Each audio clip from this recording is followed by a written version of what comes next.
નમસ્કાર, મંતવ્ય ન્યૂઝમાં આપનું સ્વાગત છે। ઇન્ડિયા એટ 9 સાથે હું છું હિનલ। અમેરિકામાં આ દિવસોમાં ચૂંટણીનો માહોલ છે, ત્યારે આજ રોજ ઘટના પ્રકાશમાં આવી છે। રાષ્ટ્રપતિ પદની રેસમાં આગળ ચાલી રહેલા અમેરિકાના પૂર્વ રાષ્ટ્રપતિ ડોનાલ્ડ ટ્રમ્પની રેલીમાં ફાયરિંગ થયું છે, તો ફાયરિંગની ઘટના પ્રકાશમાં આવી છે।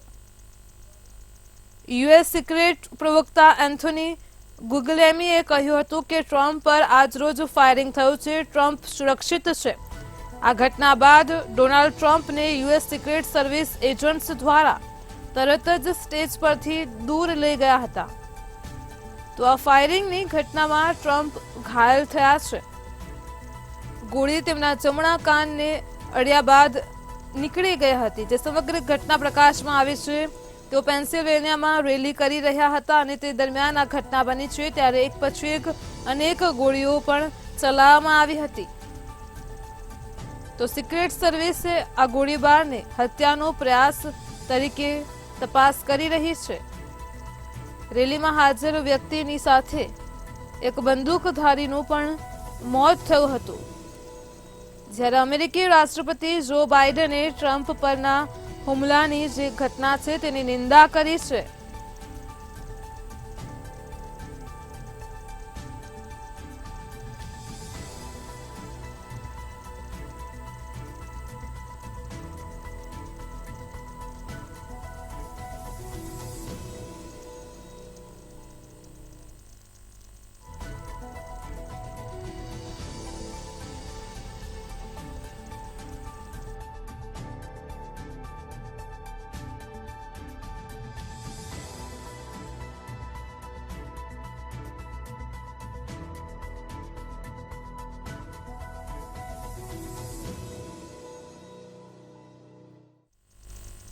ટ્રમ્પ પર ફાયરિંગ અંગે ભારતીય રાજનેતાઓની પ્રતિક્રિયા સામે આવી છે। તો આજ રોજ જે ઘટના પ્રકાશમાં આવી છે, અમેરિકાના પૂર્વ પ્રમુખ ડોનાલ્ડ ટ્રમ્પ પર આજે ગોળીબાર થયો છે। પેન્સિલ્વેનિયામાં આયોજિત ચૂંટણી રેલી દરમિયાન ગોળીબાર થતા આખી દુનિયામાં હડકંપ મચી ગયો છે। જે ઘટના પ્રકાશમાં આવી છે, પેન્સિલ્વેનિયાના બટલર ખાતે ફાયરિંગની ઘટના બની હતી। આ મામલે દેશ વિદેશથી પ્રતિક્રિયાઓ સામે આવી રહી છે અને ત્યારે ભારતના વડાપ્રધાન નરેન્દ્ર મોદી અને વિપક્ષના કોંગ્રેસ નેતા રાહુલ ગાંધીએ પણ પ્રતિક્રિયા આપી છે। વડાપ્રધાન મોદીએ કહ્યું છે કે મારા મિત્ર અને પૂર્વ પ્રમુખ ડોનાલ્ડ ટ્રમ્પ પર થયેલા હુમલાથી હું ચિંતિત છું। તો આ ઘટનાની આકરી ટીકા કરું છું। રાજકારણ અને લોકતંત્રમાં હિંસાની કોઈ સ્થાન જ નથી। તેમના જલ્દી સ્વસ્થ થવાની સાથે પણ હું કામના કરું છું, પ્રાર્થના કરું છું। અમારી સંવેદનાઓ અને પ્રાર્થનાઓ તેમની સાથે છે। મૃતકોના પરિવારજનો અને ઘાયલો તથા અમેરિકન લોકો સાથે છે। તો કોંગ્રેસના પૂર્વ અધ્યક્ષે પણ આ મામલે પ્રતિક્રિયા આપી છે। સાથે જ લોકસભાના વિપક્ષના નેતા રાહુલ ગાંધીએ અમેરિકાના પૂર્વ પ્રમુખ ડોનાલ્ડ ટ્રમ્પના આ ઘાતક હુમલાની નિંદા કરી છે। તો તેમણે કહ્યું છે કે હું અમેરિકાના પૂર્વ પ્રમુખ ડોનાલ્ડ ટ્રમ્પ પર થયેલા આ જે ઘાતકી હુમલા છે તેને લઈને ખૂબ જ ચિંતિત છું। તો સાથે જ તેમણે જણાવ્યું છે કે આવા કૃત્યોની સખત નિંદા થવી જોઈએ। હું તેના ઝડપી અને સંપૂર્ણ સ્વસ્થ થવાની પ્રાર્થના કરું છું।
વડાપ્રધાન નરેન્દ્ર મોદીએ સોશિયલ મીડિયા પ્લેટફોર્મ એક્સ ઉપર આંકડો પાર કરી દીધો છે। 100 મિલિયન ફોલોઅર્સનો આંકડો તેમને પાર કરી દીધો છે। આ સાથે જ તે એક્સ પર વિશ્વના સૌથી વધુ ફોલો કરવામાં આવતા રાજકારણી બની ગયા છે. તો વડાપ્રધાન નરેન્દ્ર મોદીએ એક મોટી ઉપલબ્ધિ હાંસલ કરી છે. છેલ્લા 3 વર્ષમાં પીએમ મોદીના એક્સ એકાઉન્ટ પર ફોલોવર્સમાં ઝડપથી વધારો થયો છે. માત્ર 3 વર્ષમાં 30 મિલિયન યુઝર્સ વડાપ્રધાન મોદીના એકાઉન્ટ સાથે જોડાયા છે. તો પીએમ મોદી એક્સ પર ફોલોવર્સની બાબતમાં માત્ર દેશના જ નહીં પરંતુ વિશ્વભરના નેતાઓ કરતા ઘણા આગળ છે.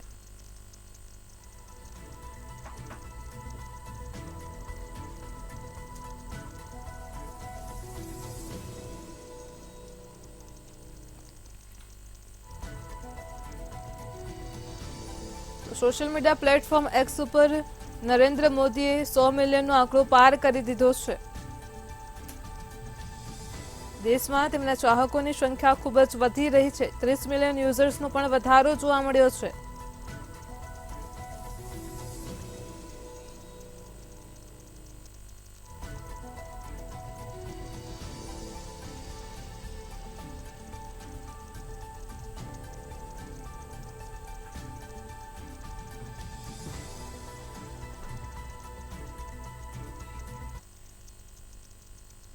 ઉત્તર પ્રદેશના લખનૌમાં કાર્ય સમિતિની બેઠક યોજાઈ હતી. તો આજરોજ આ બેઠકનું આયોજન કરાયું હતું. ભાજપ રાષ્ટ્રીય અધ્યક્ષ જેપી નડ્ડા સાથે ઉત્તર પ્રદેશના મુખ્યમંત્રી યોગીએ લખનૌ પ્રદેશ કાર્ય સમિતિની બેઠક યોજી હતી.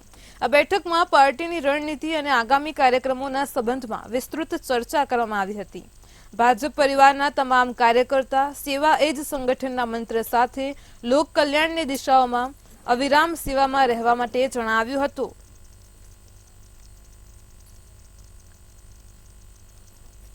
તો બેઠકમાં ભાજપના કાર્યકર્તાઓ નેતાઓ ઉપસ્થિત રહ્યા હતા. ઉત્તર પ્રદેશના લખનૌમાં આ કાર્ય સમિતિની બેઠક યોજાઈ હતી.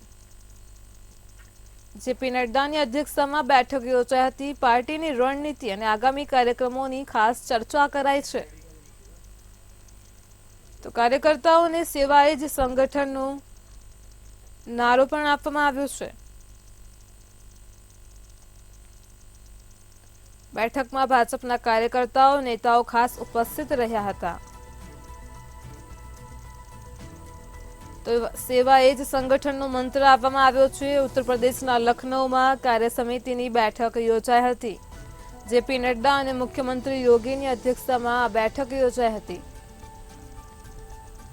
તો પાર્ટીની રણનીતિ અને આગામી કાર્યક્રમોની ખાસ ચર્ચા કરાઈ છે. કાર્યકર્તાઓને સેવા એ જ સંગઠનનો મંત્ર આપવામાં આવ્યો છે. આ બેઠકમાં ભાજપના કાર્યકર્તાઓ નેતાઓ ખાસ ઉપસ્થિત રહ્યા હતા.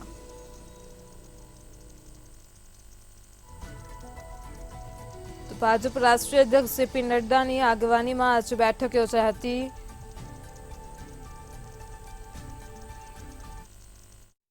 बात करूं तो फिर चाहे हमारे एथेनॉल के प्रोडक्शन की बात हो, आज मुझे खुशी है आपको बताते हुए, और मैं चाहूंगा यहां बैठे हर लोग किसी भी गांव में जाएं, किसी भी चौपाल में जाएं, कहीं भी जाएं, हर एक को एक बात याद दिलाइएगा कि एथेनॉल में भी उत्तर प्रदेश आज नंबर 1 का राज्य हो गया है. नंबर 1 का राज्य हो गया.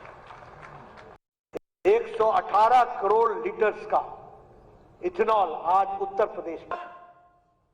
10 करोड़ गरीबों को मकान दिए. उत्तर प्रदेश में 56 लाख गरीबों को बिना भेदभाव के मकान दिए. हमने जो नारा दिया, मोदी जी ने जो नारा दिया कि सबका साथ और सबका विकास, हमने जाति मत और मजहब के आधार पर भेदभाव किसी के साथ नहीं किया. हम आज भी कह सकते हैं हमने किसी के साथ भेदभाव नहीं किया. कोई भेदभाव किसी के साथ नहीं किया. विकास के कार्यों के लिए भेदभाव नहीं किया. ये 80 करोड़ लोगों को फ्री में राशन आज भी मिल रहा है. क्या किसी जाति को मिल रहा है?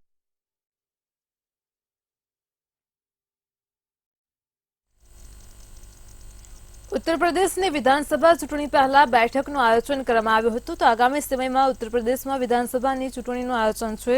સમાજવાદી પાર્ટી અને વિપક્ષી ગઠબંધને શાબ્દિક પ્રહારો કર્યા હતા. તો ઉત્તર પ્રદેશની વિધાનસભા ચૂંટણી પહેલા ભાજપે લખનૌમાં મહત્વની બેઠક યોજી છે.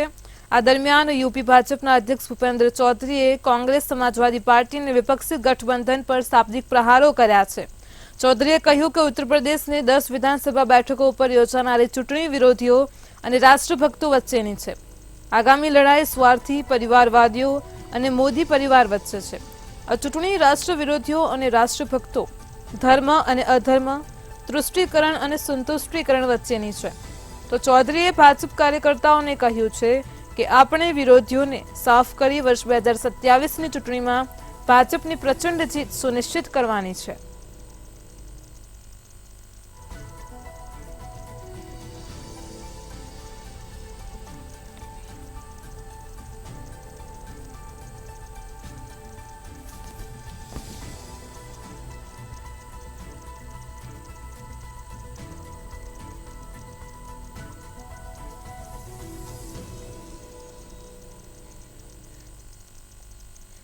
કેન્દ્રીય ગૃહમંત્રી અમિત શાહે ઇન્દોરને અભિનંદન પાઠવ્યા છે। તો ઇન્દોરની અટલ બિહારી વાજપેયી સરકારી આર્ટ્સ એન્ડ કોમર્સ કોલેજમાં ઉદ્ઘાટન સમારોહનું આયોજન કરવામાં આવ્યું હતું, જેમાં કેન્દ્રીય ગૃહમંત્રી અમિત શાહની સાથે મુખ્યમંત્રી મોહન યાદવ પણ ઉપસ્થિત રહ્યા હતા। કેન્દ્રીય ગૃહમંત્રી અમિત શાહે કહ્યું કે વડાપ્રધાન કોલેજ ઓફ એક્સલન્સ દ્વારા મધ્યપ્રદેશના 55 જિલ્લાઓમાં વિદ્યાર્થીઓને શિક્ષણ ક્ષેત્રે નવી ભેટ આપવામાં આવી રહી છે। હું મધ્યપ્રદેશના તમામ વિદ્યાર્થીઓને અભિનંદન આપું છું। આપણે મુંબઈને દેશની આર્થિક રાજધાની કહીએ છીએ, તેવી જ રીતે ઇન્દોર મધ્યપ્રદેશની આર્થિક રાજધાની છે। આ ખુશીની વાત છે કે ઇન્દોર એજ્યુકેશન હબ બનવા તરફ ઝડપથી આગળ વધી રહ્યું છે। તો આ સાથે જ દેશમાં સૌપ્રથમ મધ્યપ્રદેશમાં નવી શિક્ષણ નીતિ લાગુ કરવામાં આવી છે, જેને લઈને અમિત શાહે મધ્યપ્રદેશ સરકારને અભિનંદન પાઠવ્યા હતા। અહીં ઉલ્લેખનીય છે કે પીએમ કોલેજ ઓફ એક્સલન્સ પુસ્તકાલય લેબના સાધનો અને રમતગમતની સુવિધાઓથી સજ્જ હશે। તો મધ્યપ્રદેશના તમામ જિલ્લાઓમાં 55 પીએમ કોલેજ ઓફ એક્સલન્સ માટે 486 કરોડ રૂપિયા મંજૂર કરવામાં આવ્યા છે। એક્સલન્સ કોલેજોની વિશેષતાઓની વાત કરવામાં આવે તો કોલેજો તમામ સંસાધનોથી સજ્જ હશે। આ સાથે નવી શિક્ષણ નીતિ મુજબ તમામ અભ્યાસક્રમો પણ ઉપલબ્ધ થશે। 2232 નવી જગ્યાઓ પર ભરતી પણ કરાશે।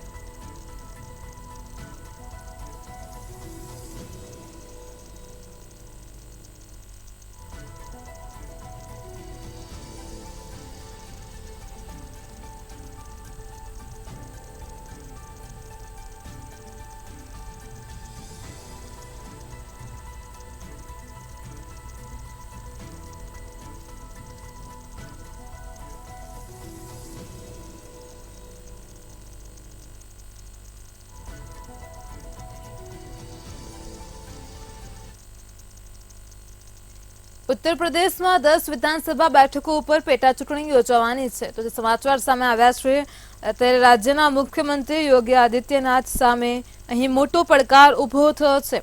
આ ચૂંટણી પહેલા એનડીએના સાથી પક્ષોએ ભાજપની ચિંતા વધારી દીધી છે। સૌથી પહેલા રાષ્ટ્રીય લોકદળ અને નિષાદ પાર્ટીએ ભાજપની ચિંતા વધારી છે। તેથી ચૂંટણી પહેલા રાજ્યમાં બેઠકોનો મોટો ખેલ જોવા મળી શકે છે।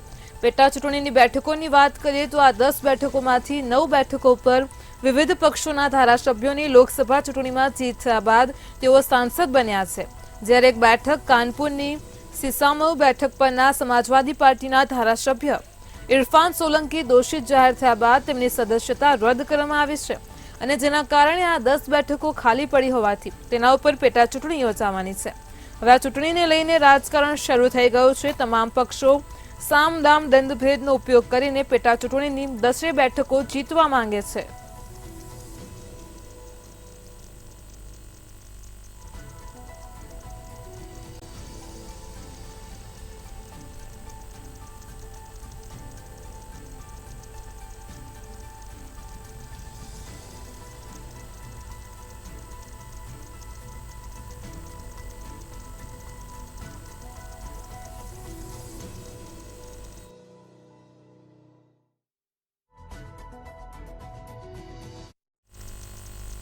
રત્નેશ સાદાએ બીમા ભારતી પર હુમલો કર્યો છે, જે ઘટના પ્રકાશમાં આવી છે। આજરોજ બિહારના નોંધણી મંત્રી રત્નેશ સાદાએ નીતિશ કુમારના મંત્રીનો બીમા ભારતી પર હુમલો કર્યો હતો। તો જ્યારે બીમા ભારતી પર તેમણે કહ્યું હતું કે આ જ હાલત હશે જેડીયુ છોડનારાઓ સાથે થયું। રૂપેલી વિધાનસભા ક્ષેત્રની પેટા ચૂંટણીમાં જેડીયુ અને આરજેડી ઉમેદવારોની હાર બાદ બિહારના નશાબંધી અને નોંધણી મંત્રી રત્નેશ સાદાએ પ્રતિક્રિયા આપી છે, જ્યારે તેમણે જેડીયુ છોડીને આરજેડીમાં સામેલ થયેલી બીમા ભારતી પર નિશાન સાધ્યું હતું। તેમણે જેડીયુના ઉમેદવાર કલાધર મંડળની હારની પણ સમીક્ષા કરવાની વાત કરી હતી।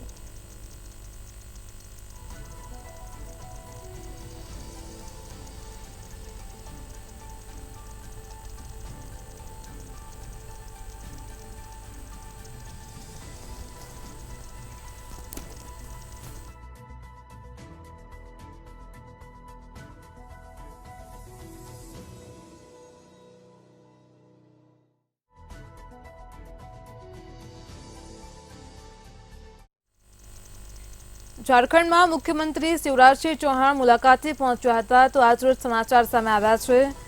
ઝારખંડની મુલાકાતે પહોંચ્યા હતા કેન્દ્રીય મંત્રી શિવરાજસિંહ ચૌહાણ।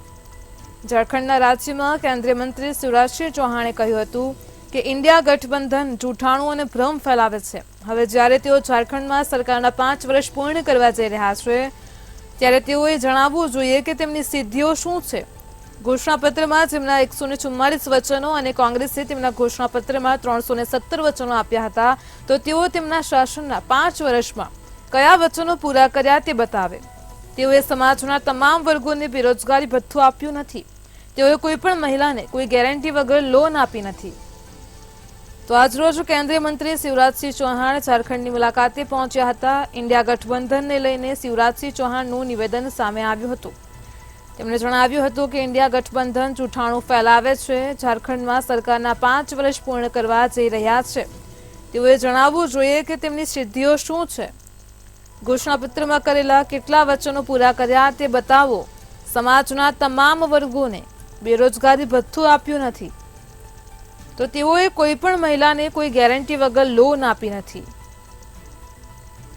ઝારખંડના રાંચીમાં આજરોજ કેન્દ્રીય મંત્રી શિવરાજસિંહ ચૌહાણે કહ્યું હતું કે ઇન્ડિયા ગઠબંધન જૂઠાણું અને ભ્રમ ફેલાવે છે। હવે જ્યારે તેઓ ઝારખંડમાં સરકારના 5 વર્ષ પૂર્ણ કરવા જઈ રહ્યા છે ત્યારે તેઓએ જણાવવું જોઈએ કે તેમની સિદ્ધિઓ શું છે।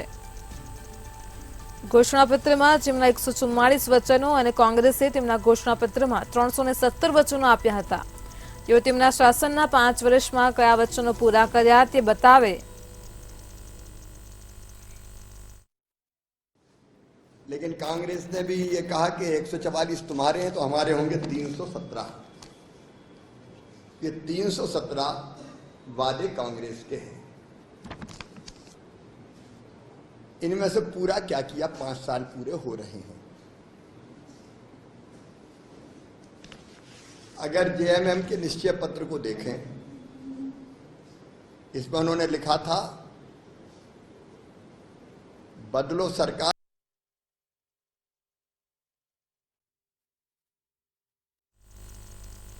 મધ્યપ્રદેશ હાઈકોર્ટના પૂર્વ જજ ભાજપમાં જોડાયા છે। તો આજરોજ સમાચાર સામે આવ્યા છે। મધ્યપ્રદેશ હાઈકોર્ટના પૂર્વ જજ રોહિત આર્ય ભાજપમાં જોડાયા છે। લગભગ 3 મહિના પહેલા જ તેઓ નિવૃત્ત થયા હતા। ત્યારબાદ તે ભોપાલમાં રાજ્યમાં ભાજપના પાર્ટીના વડા ડોક્ટર રાઘવેન્દ્ર શર્માની હાજરીમાં ભાજપમાં જોડાયા હતા। જે 12 સપ્ટેમ્બર 2013ના રોજ તે મધ્યપ્રદેશ હાઈકોર્ટના ન્યાયાધીશ તરીકે નિમણૂક પામ્યા હતા અને 26 માર્ચ 2015ના રોજ કાયમી ન્યાયાધીશ બન્યા હતા। તો રોહિત આર્ય તેમના કડક વલણ માટે જાણીતા છે। એક કેસની સુનાવણી દરમિયાન સબ ઇન્સ્પેક્ટરનો ઉધડો લઈ નાખતા તેઓ ફરી ચર્ચામાં આવ્યા હતા। તો મધ્યપ્રદેશ હાઈકોર્ટમાં પૂર્વ જજ ભાજપમાં જોડાયા છે।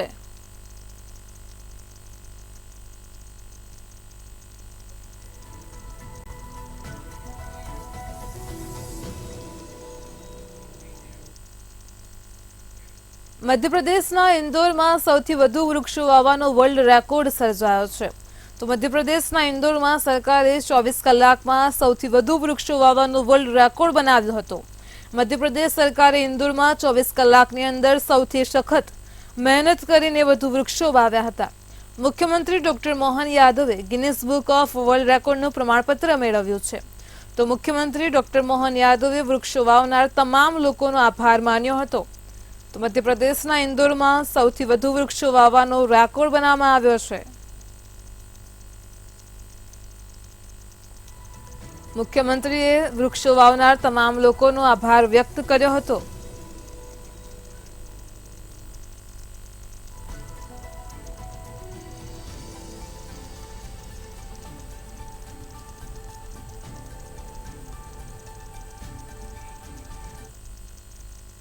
46 વર્ષ બાદ યાત્રાધામ પુરી જગન્નાથનો ખજાનો ખોલવામાં આવ્યો છે તો કહેવાય છે કે અહીં સાપ આ ખજાનાની રક્ષા કરે છે।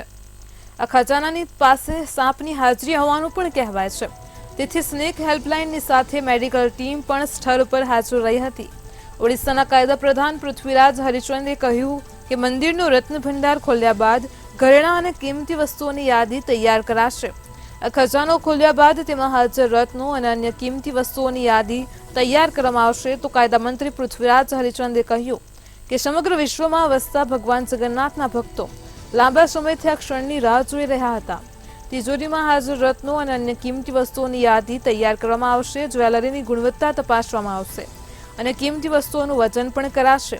તો રાજ્ય સરકારે આ ખજાનાની કિંમતી વસ્તુઓની યાદી પર નજર રાખવા માટે એક સમિતિની રચના કરી છે। તો ખજાનાની રક્ષા નાગરાજ કરે છે। 46 વર્ષ બાદ જગન્નાથના ખજાનો ખુલ્યો છે। ખજાનાની વસ્તુઓની યાદી માટે સમિતિની રચના કરાઈ છે। કિંમતી વસ્તુઓનું પૂજન કરાશે।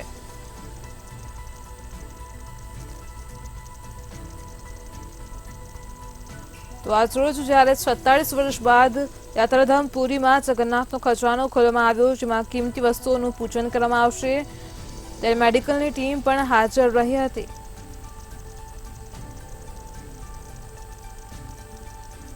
આ ખજાનાની રક્ષા નાગરાજ કરતા હોવાનું કહેવામાં આવતું હોય છે।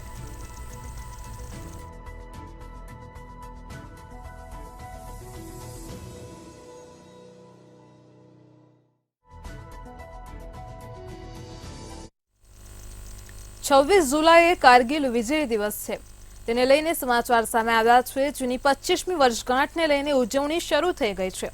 તો આગામી 26મી જુલાઈએ કારગિલ વિજય દિવસ છે, ત્યારે ભારતીય વાયુસેના દ્વારા ઉત્તર પ્રદેશના સરહાનપુરમાં એરફોર્સ સ્ટેશન સરસાવા ખાતે એર શોનું આયોજન કરવામાં આવ્યું હતું અને જેમાં air warrior drill team, sky diving team અને રાફેલ, જેગુઆર અને AN-32ની અદ્ભુત રચનાઓનું પ્રદર્શન કરવામાં આવ્યું હતું।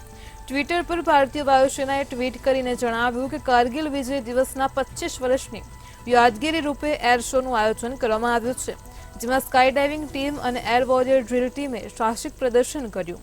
તો રાફેલ, જેગુઆર, AN-32 અને ડોનિયરની રચનાઓએ પ્રેક્ષકોને મંત્રમુગ્ધ કરી દીધા હતા। ઉલ્લેખનીય છે કે કારગિલ વિજય દિવસની 25મી વર્ષગાંઠ આ વર્ષે 26મી જુલાઈએ શિમલાના ઐતિહાસિક રીજ ગ્રાઉન્ડ પર ખૂબ જ ઉત્સાહ સાથે ઉજવવામાં આવશે। આ કાર્યક્રમનું આયોજન જિલ્લા વહીવટીતંત્ર, સૈનિક કલ્યાણ વિભાગ અને સેનાના સહયોગથી કરવામાં આવી રહ્યું છે, જ્યાં કારગિલના નાયકોને શ્રદ્ધાંજલિ આપવામાં આવશે। તો પ્રતિકૂળ હવામાનની સંભાવનાને કારણે આ કાર્યક્રમ ગેટી થિયેટરમાં યોજાશે। આર્મીના સહયોગથી રીજ મેદાન પર એક ખાસ પરેડ અને શસ્ત્રોનું પ્રદર્શન પણ યોજાશે। તો કારગિલ દિવસની 25 વર્ષની ઉજવણી આગામી સમયમાં થશે। 26મી જુલાઈએ કારગિલ વિજય દિવસ છે।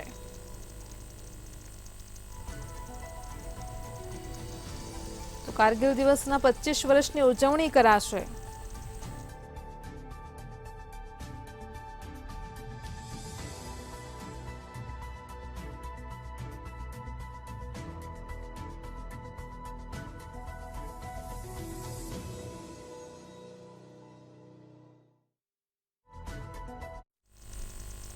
પશ્ચિમ બંગાળમાં એક કરુણાંતિકા સર્જાય છે। તો આજ રોજ પશ્ચિમ બંગાળ ખાતે દર વર્ષે મેળાના ખાસ પ્રસંગે જ્યારે મંદિર પાસે ટ્રેન ઊભી રહે છે, ત્યારે આ વખતે એક કરુણાંતિકા સર્જાય છે। પશ્ચિમ બંગાળના દુબરાજપુર સ્થિત પ્રસિદ્ધ આલમ બાબાની મઝાર પર દર વર્ષે ખાસ મેળાનું આયોજન કરવામાં આવે છે। આ મેળો અષાઢ મહિનાના છેલ્લા શુક્રવારે ભરાય છે। દર વર્ષે મેળાના ખાસ પ્રસંગે મંદિર પાસે ટ્રેન ઊભી રહે છે, પરંતુ આ વખતે તેમ ન થતા લોકોએ ભારે તોડફોડ કરી છે। ટ્રેનના ડ્રાઈવરે મીડિયાને જણાવ્યું કે તેને ત્યાં રોકવાની મંજૂરી ન હોવાથી તેને રોકવામાં આવી ન હતી।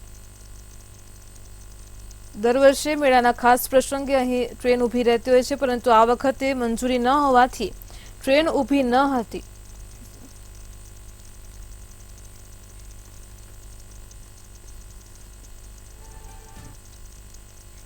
ઉત્તર પ્રદેશમાં મેઘરાજાએ તોફાની બેટિંગ બોલાવી છે। હાલ રાજ્યમાં વરસાદી માહોલ છે, ત્યારે લખીમપુર ખીરીમાં પૂરની સ્થિતિ જોવા મળી હતી। ઉત્તર પ્રદેશમાં મેઘરાજાએ તોફાની બેટિંગ કરી સાયક્લોનિક સર્ક્યુલેશનના કારણે દેશમાં અનેક વિસ્તારોમાં ભારે વરસાદની હવામાન વિભાગે આગાહી કરી હતી। તો ઉત્તર પ્રદેશમાં અનરાધાર વરસાદને લઈને પૂર જેવી સ્થિતિ સર્જાઈ હતી, જેમાં એક અઠવાડિયા બાદ પણ પૂરના પાણી ઓસર્યા નથી. લખીમપુર ખેરીના ઘણા ભાગોમાં એક અઠવાડિયા પછી પણ પૂર જેવી સ્થિતિ યથાવત છે. પૂરના પાણી ઘરમાં ઘૂસી જતા લોકોને મુશ્કેલીનો સામનો પણ કરવો પડી રહ્યો છે. તો પૂરના કારણે ઘરમાં પાણી ભરાઈ જતા ઘરવખરીને નુકસાન પહોંચ્યું છે. પૂર આવ્યા બાદ પણ અહીં પાણી ઓસર્યા નથી. તો ઉત્તર પ્રદેશમાં તબાહીના દ્રશ્યો સામે આવ્યા છે. ઘરમાં પાણી ઘૂસી જતા લોકોને હાલાકી ભોગવવાનો વારો આવ્યો છે. પૂરના પાણી હજુ સુધી ઓસર્યા નથી, તો લોકોની ઘરવખરીને નુકસાન થયું છે. ઉત્તર પ્રદેશના લખીમપુર ખીરીમાં મેઘરાજાનું આક્રમક સ્વરૂપ જોવા મળ્યું છે. પૂરના દ્રશ્યો સામે આવ્યા છે.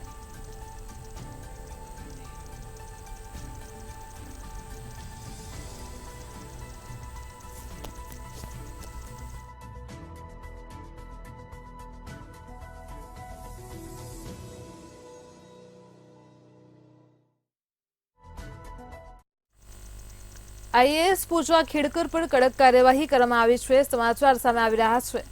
આઈએએસ પૂજા ખેડકરને લઈને સમાચાર સામે આવ્યા છે. તેના પર કડક કાર્યવાહી કરવામાં આવી છે. તો મહારાષ્ટ્ર કેડરની તાલીમાર્થી આઈએએસ પૂજા ખેડકર પર કડક કાર્યવાહી કરવામાં આવી રહી છે. હવે પુણે પોલીસે ભારતીય વહીવટી સેવાની લક્ઝરી કાર જપ્ત કરી છે, જે વિવાદમાં હતી. આ એ જ લક્ઝરી ઓડી કાર છે, જેના ઉપર લાલ બત્તી અને મહારાષ્ટ્ર સરકારના લોગો સાથે ચલાવવામાં આવ્યા બાદ વિવાદ શરૂ થયો હતો. તો પોલીસે કારને ગેરકાયદેસર ગણાવીને જપ્ત કરી લીધી છે. પુણે પ્રાદેશિક પરિવહન કાર્યાલય શહેરની એક ખાનગી કંપનીને પણ આ મામલે નોટિસ પાઠવી છે. તો પુણે પોલીસે લક્ઝરી કાર જપ્ત કરી છે. આઈએએસ પૂજા ખેડકર પર કડક કાર્યવાહી કરવામાં આવશે.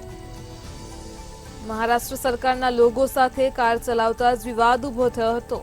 પોલીસે કારને ગેરકાયદેસર ગણાવીને જપ્ત કરી લીધી છે. તો પુણે પ્રાદેશિક પરિવહન એક ખાનગી કંપનીને નોટિસ પાઠવી છે. આ એ જ લક્ઝરી ઓડી કાર છે, જેના ઉપર લાલ બત્તી અને મહારાષ્ટ્ર સરકારના લોગો સાથે તેને ચલાવવામાં આવ્યા બાદ વિવાદ શરૂ થયો હતો. પોલીસે કારને ગેરકાયદેસર ગણાવીને જપ્ત કરી લીધી છે. પુણે પ્રાદેશિક પરિવહન કાર્યાલયે શહેરની એક ખાનગી કંપનીને પણ આ મામલે નોટિસ પાઠવી છે.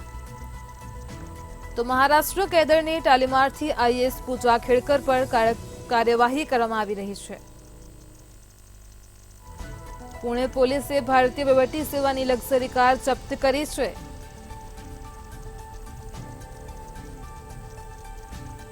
મહારાષ્ટ્ર સરકારના લોગો સાથે કાર ચલાવતા જ વિવાદ શરૂ થયો હતો. પોલીસે કારને ગેરકાયદેસર ગણાવીને જપ્ત કરી છે.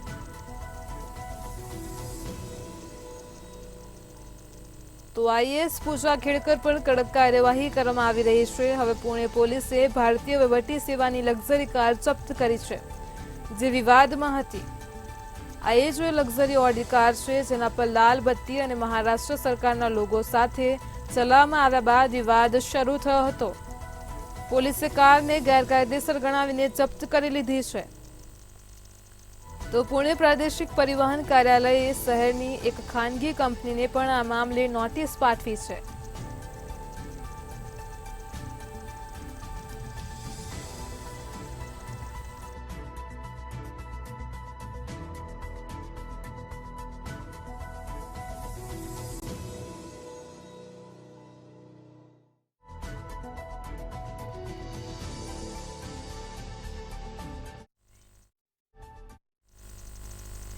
ઇન્ડિયા એટ 9 માં હાલ આટલું જ. વધુ સમાચાર માટે જોડાયેલા રહો મંતવ્ય ન્યૂઝ સાથે. નમસ્કાર.